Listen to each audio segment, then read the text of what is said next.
acum, de la începutul partidei. Cade, nu cade?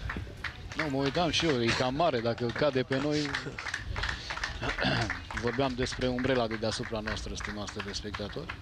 Acum e acum, 6-5 șanse de a închide meciul pentru Cluj. Oricum cu presiune mare.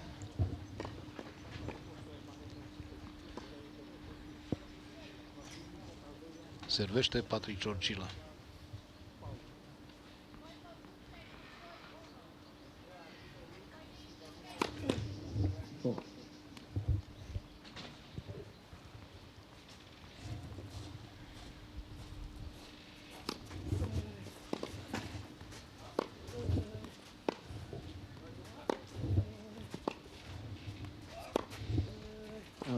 Out.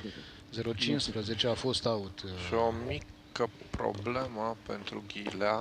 Nu asta că aranjează terenul, ci părea că... Uite. A călcat greșit, da. La Glezna. Exact ce vorbeam în meciul de ieri, când spuneam că sunt foarte periculoase aceste adâncituri în teren. Curios jucător, totuși Ghilea, nici măcar un sunet n-a scos. Al doilea serviciu, Patrick Ciorcila. Asta e greșeala neforțată Da, de care exact despre care vorbeam noi că lipsea. Rare, da. dar apar, iată, mai ales pe final. 15 egal.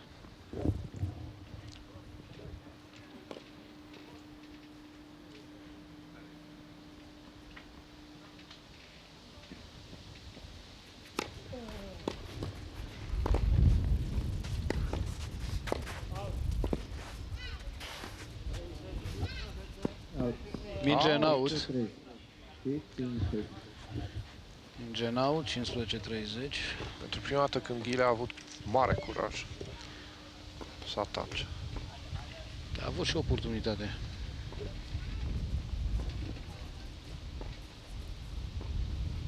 Ăsta e războiul nervilor, să faci ultimul punct.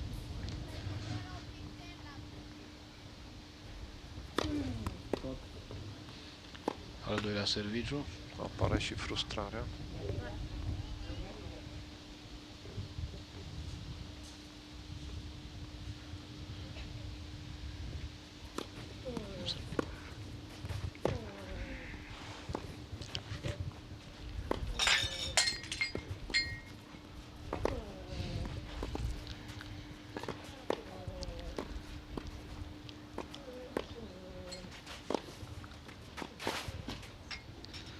Da, este așa cum spui tu, ai dreptate, așa s-a întâmplat.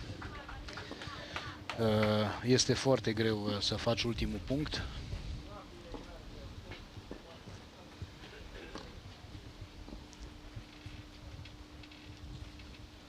(15-40) la 6-5 pentru Ghilea, setul 2.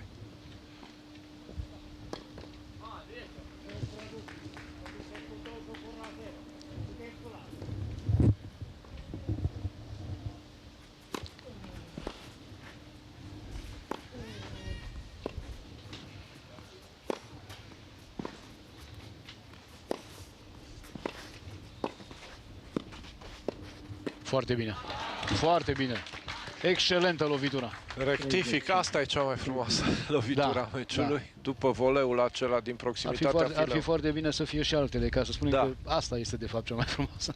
30-40. Încă o minge mai are de salvat Patrick Ciorcila. Minge de break.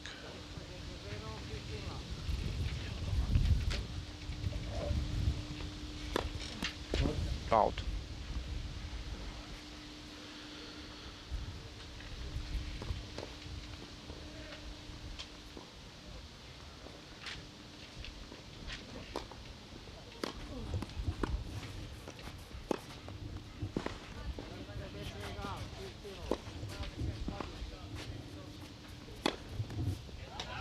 Bravo!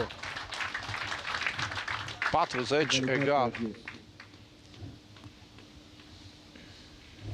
Cu cât este mai tensionat, că este mai frumos, nu, Ovidiu?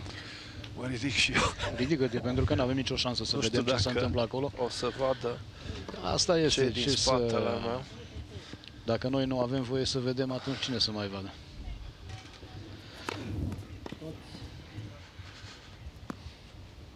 Out primul serviciu.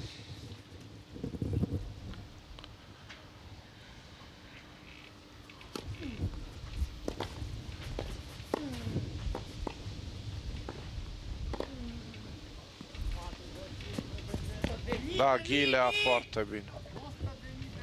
Foarte bine a jucat Vasile Alexandru Ghilea această minge, departe de fileu, Patrick Ciorcilă. El a încercat o scurtă și a reușit.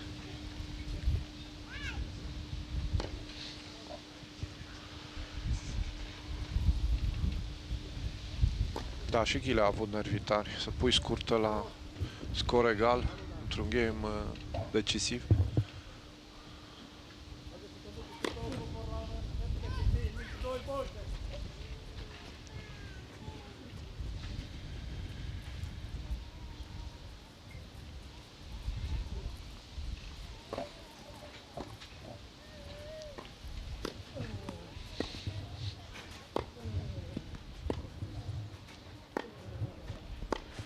Nervi tari din nou pentru Ciorcilă, egal. A avut răbdare să-l plimbe. Se prelungește peste ceea ce anticipam noi. Fiecare jucător încearcă să-și valorifice șansa. Și de aici, sigur că rezultă un meci foarte încrâncenat. În sensul bun al cuvântului, evident. Out primul.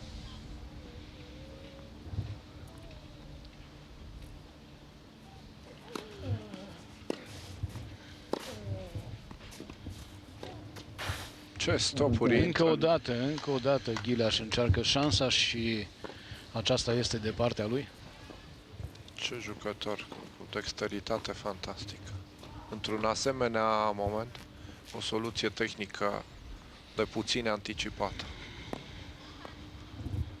Avantaj din nou pentru Ghilea.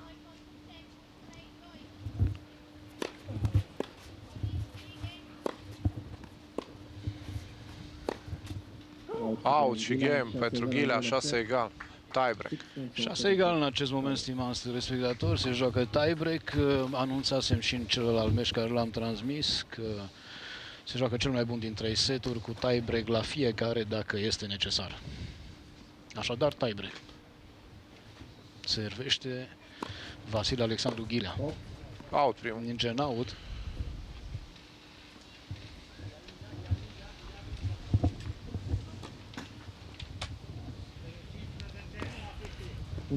Unu 1-0 pentru Ciorcilă, dublă greșeala lui Ghilea, adică patra în ultimele două game-uri, cum ar veni.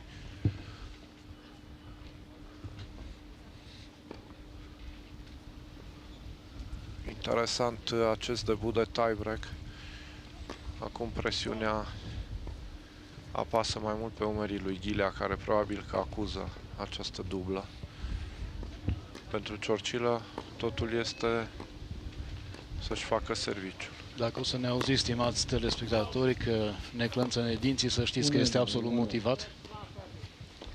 Deja tremurăm din toate încheieturile. 1 egal, o minge prea ușor, parcă greșită de către clujan.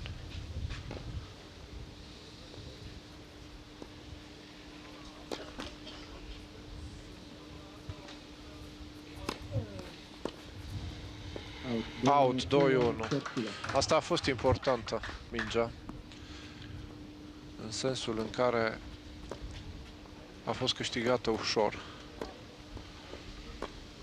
Un retur greșit al lui Ghilea, condus cu 2-1 în tiebreak-ul setului secund.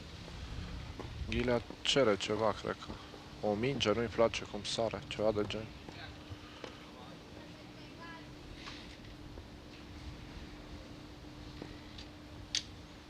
Sau o minge străină. Bine, arbitrul a reținut-o, deci nu e nicio problemă, să mergem mai departe. 2-1 pentru Ciorcilă cu Ghilea la serviciu. Reamintim, ne aflăm în tiebreak-ul setului al doilea.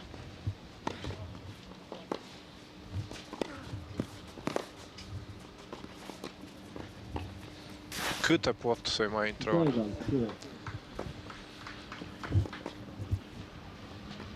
Încă o încercare de scurtă a lui Ghilea care s-a materializat. Copii de mici cu mâinile pus în loc pentru că e foarte frig.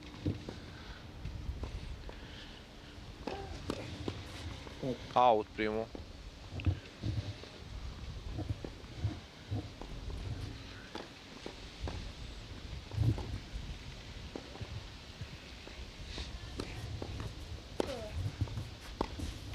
Trei, doi. 3-2 Ciorcila. Se merge cap la cap. Niciun jucător nu reușește să distanțeze. Și Patrick Ciorcilă urmează la serviciu.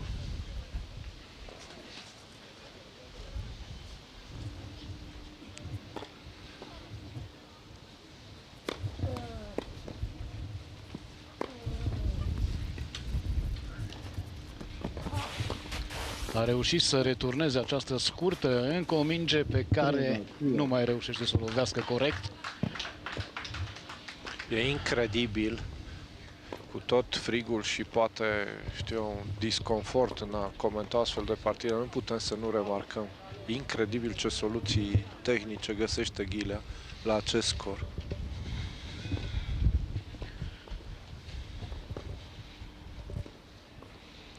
Trei la 3, setul 2 în tiebreak.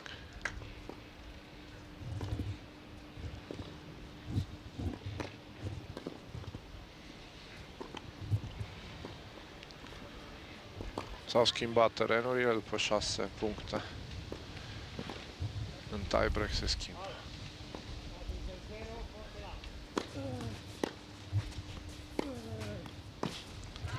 4-3 pentru Ciorcila.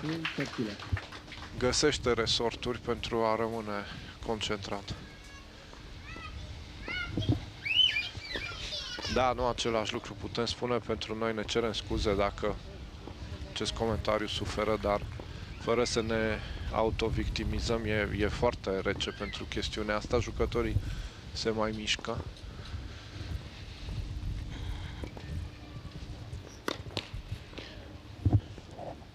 Al doilea serviciu pentru Vasile Alexandru Ghilea. A fost prima dată când l-am văzut nemulțumit de ceva și a exprimat, da, a exprimat pe față treaba. Și vine și dubla pe acest fond. Este o dublă greșeală, cred că a făcut 5 sau 6 în aceste două seturi până în acest moment. Copilul acela de mici va trebui premiat dacă câștigă Ciorcila. El a fugit, i-a căzut șepcuța, Ghilea s-a uitat, l-a întors și a pierdut concentrarea. Să țină minte copilul ăsta. 5-3. 5-3 în acest moment.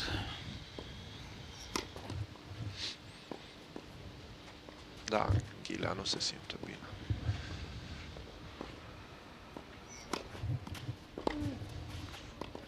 Păi mai intră. De data aceasta n-a 10-a oară intrat. nu mai intră, totuși. Și iată posibilitate de a încheia setul pentru Patrick Ciorcila. 6-3.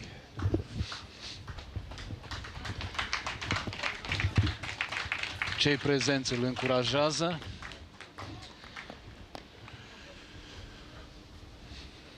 Da, concluzii nu o să mai prea tragem noi, pentru că O să spunem doar că a fost un meci frumos. și să marcăm poate pe final importanța acestui punct care îl lansează pe orbita ATP și pe jucătorul clujan, al doilea după Ciprian Porum. Al doilea serviciu.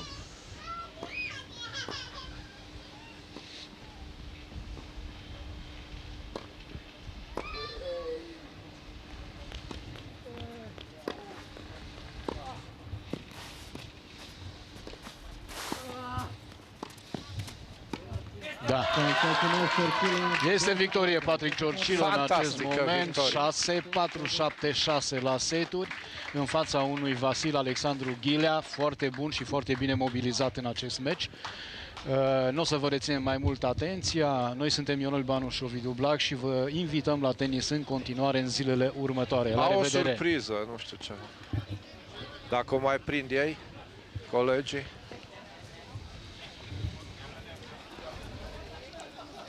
Da, e în regulă.